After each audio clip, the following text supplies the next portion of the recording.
लक्ष्मण हाकेंची हाक ऐकायला कुणी तयारच नाहीये, राधाकृष्ण विखे पाटील म्हणालेत। राधाकृष्ण विखे पाटलांची लक्ष्मण हाकेंवर ही टीका आहे।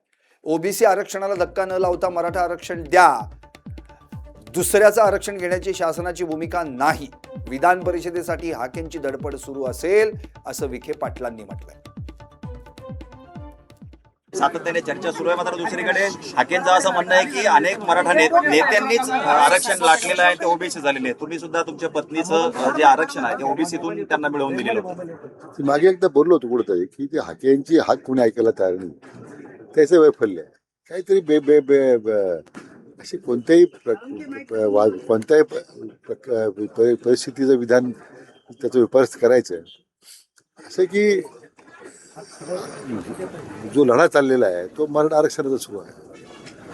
आता ज्यांना आणि पहिल्यापासून हीच भूमिका शासनाची आहे आणि आरक्षण समितीचा अध्यक्ष म्हणून माझी आहे की आम्हाला दुसऱ्याचं आरक्षण नकोच आहे ना।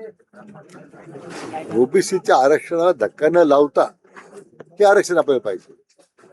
आता त्याला काय कायदेशीर अडचणी आहेत म्हणून सरकारने माननीय देवेंद्रजींच्या नेतृत्वाखाली अनेक निर्णय आता आपण केले, म्हणजे शिष्यवृत्तीचे निर्णय असतील, सारथीच्या माध्यमातून निर्वाह भत्त्याच्या काही योजना आहेत, मुलांना PhD करण्यासाठी लागणारी काही आर्थिक मदत आहे, अनेक योजना आपण सरकारने घेतलेल्या आहेत। किंवा अधिसंख्येमध्ये निर्माण करून काही मुलांना आपण जवळजवळ सेवेत थांबून घेतलं आपण। म्हणून शासनाची भूमिका दुसऱ्याला काढून देण्याची नाहीच आहे ना।